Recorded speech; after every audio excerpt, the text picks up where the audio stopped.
Welcome to Rajapalayam recipes. இன்றைக்கி ஒரு விசேஷமான நாள், திருவாதிரை. அதுக்கு நம்ம ஊர் ஸ்டைலில் எப்படி களி பண்ணுறதுன்னு பார்த்துக்கலாம். அதுக்கு என்னென்ன இருக்குதுன்னு பார்த்துக்கலாம். இது ஒவ்வொரு ஊர்லேயும் ஒரு மாதிரி பண்ணுவாங்க. இது ராஜபாளையத்தில் இப்படி தான் எனக்கு தெரிஞ்சு ஒவ்வொருத்தங்க எப்படி பண்ணுறாங்கன்னு தெரியல. எனக்கு சொல்லி கொடுத்தவங்க இப்படி தான் எனக்கு சொல்லி கொடுத்தாங்க. அதுதான் நான் உங்களுக்கு ஷேர் பண்ணுறேன். இப்போ இந்த கப்பில் பச்சரிசி நல்லா வறுத்து வச்சுக்கோங்க. இந்த மாதிரி அதே அளவு பாசிப்பருப்பு, அதே அளவு உளுந்தம்பருப்பு, இந்த மூணுமே ஒரே அளவில் எடுத்துகிட்டு நல்லா ட்ரை ரோஸ்ட் பண்ணி வச்சுக்கோங்க. ஒரு கப்பு தேங்காய் திருக்கல் வச்சுக்கோங்க. ஒரு 4-5 ஏலக்காய், ஒரு கப் நெய், கொஞ்சம் ட்ரை ஃப்ரூட்ஸ், நம்ம முந்திரி திராட்சைலாம் வறுத்து வச்சுக்கோங்க. இதுக்கெல்லாம் அளவு இதெல்லாம் ஒரு பங்கு இருந்ததுன்னா 2, 2.25 அந்த மாதிரி கூட போட்டுக்கலாம். நான் அந்த அளவுக்கு தான் எடுத்து வச்சுருக்கேன். இதை ஃபஸ்ட்டு ரவை மாதிரி மிக்சியில் பொடிச்சிட்டு வந்துடணும். அதுக்கப்புறம் நம்ம இதெல்லாம் எப்படி பண்ணுறதுன்னு பார்த்துடலாம்.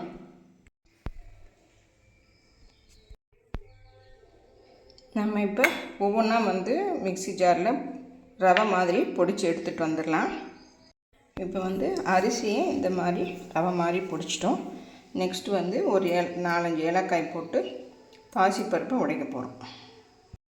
இப்போ ஸ்டவ் ஆன் பண்ணிக்கோங்க. ஆன் பண்ணிவிட்டு இந்த மாதிரி அடி கனமான ஒரு குக்கர் தாங்க. இது ரொம்ப ஈஸியாக, இதில் பண்ணிங்கன்னா கொஞ்சம் கூட ஒட்டாதுங்க, அவ்வளோ அருமையாக வரும். அதனால தான் நான் இது எடுத்திருக்கேன். இது நல்லா கொஞ்சம் சூடாகட்டும்.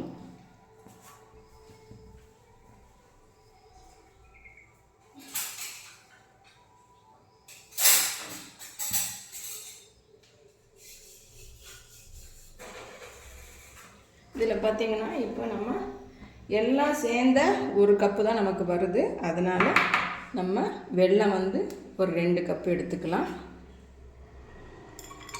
இப்படி போட்டுக்கோங்க. இது நல்ல வெல்லம் தான். இதில் அழுக்கு மண் எல்லாம் ஒன்றுமே இருக்காது. அதனால் நம்ம வடிகட்டணுங்கிற அவசியம் இல்லை. நம்ம தண்ணி அளந்து எடுத்து வச்சிட்டோம். அதனால் நம்ம இப்படி பாகு காய்ச்சிக்கலாம்.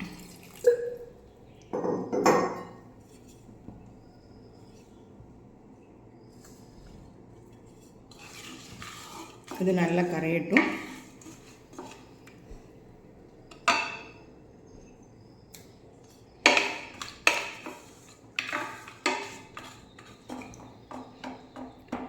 காலையில்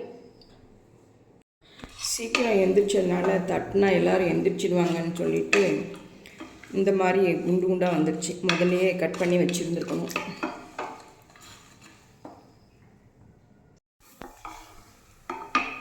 இப்போ நம்ம எல்லாம் சேர்ந்தால் இதில் கோபுரம் மாதிரி ஒரு கப்பு தான் இருக்குது.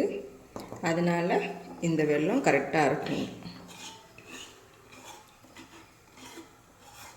நான் கொஞ்சம் அந்த பெருசாக இருக்கும் பார்த்திங்களா, அந்த வெல்லம் தான் எடுத்திருக்கேன். அச்சு வெல்லம் இல்லை, இது மண்டை வெல்லம்னு சொல்லுவாங்களே அந்த வெல்லம். இது பாகுப்பதம் எல்லாம் ஒன்றும் தேவையில்லைங்க.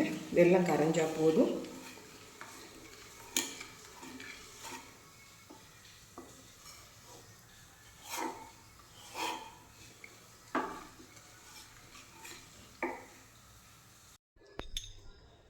ஆனால் வடிகட்டிட்டேங்க. நான்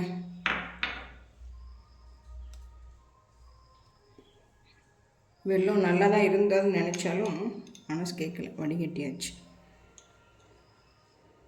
கொஞ்சம் நெய் போட்டுக்கலாம்.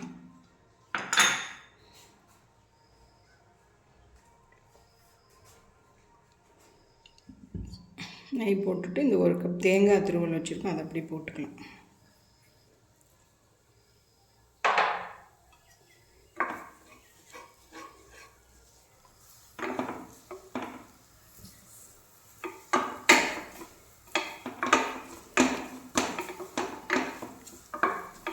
நல்லா வறுத்துக்கலாம்.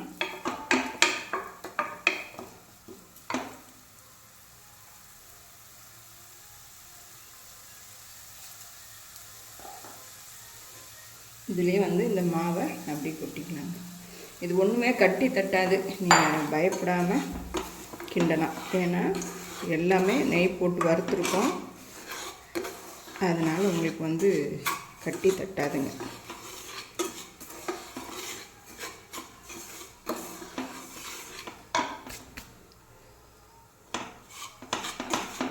முட்டி தட்டினாலும் வந்துடும்.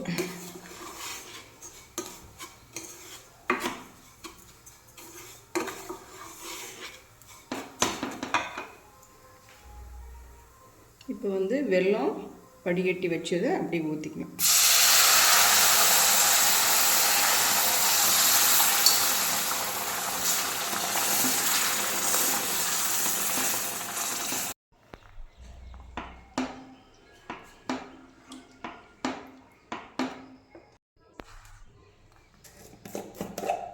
நல்லா பதமாக வந்துடுச்சுங்க. இன்னும் கொஞ்சம் நெய் ஊற்றி இறக்கிக்கிற வேண்டியதான். இப்போ பாருங்கள், நல்லா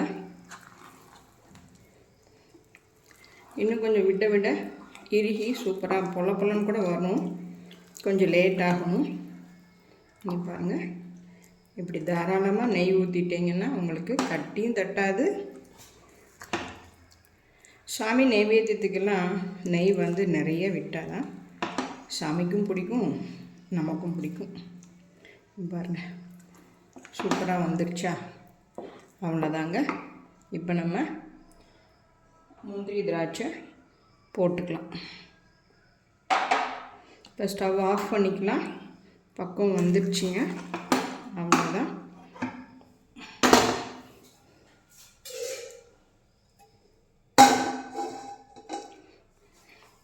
நம்ம இதில் அப்படி சாமி நைவேத்தியத்துக்கு தயாராகிடுச்சு. இப்போ சாமி நைவேத்தியம் சூப்பராக ரெடி ஆகிடுச்சு. இப்போ சாமிக்கு படைச்சிட்டு நம்ம பார்க்கலாம். இப்போ பூஜைக்கு எல்லாம் ரெடியாக இருக்குதுங்க. நம்ம அர்ச்சனை எல்லாம் பண்ணிவிட்டு பார்த்துடலாம். எல்லாமே ரெடியாக இருக்குது. பூ, வில்வம் எல்லாமே ரெடியாக இருக்குது. நம்ம அர்ச்சனை பண்ணிவிட்டு நைவேத்தியத்துலேருந்து எல்லாமே ரெடி பண்ணியாச்சு. பார்த்துடலாம்.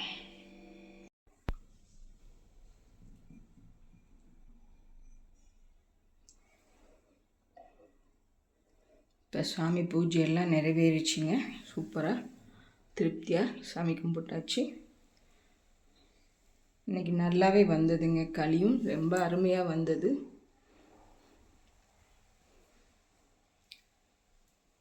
கண்ணனுக்கு மாலை இல்லை, மேலே கிரீடம் மட்டும்தான் நல்லா அழகாக வந்திருக்கு.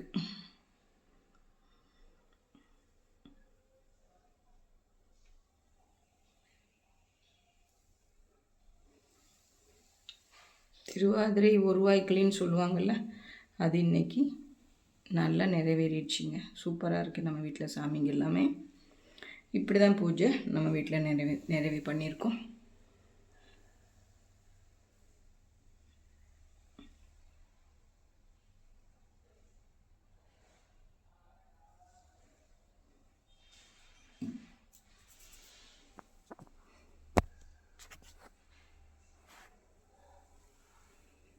நீங்கள் எத்தனை பேர் இந்த மாதிரி திருவாதிரை பண்ணுவீங்கன்னு சொல்லிட்டு கமெண்ட் பண்ணுங்கள். தேங்க்யூ.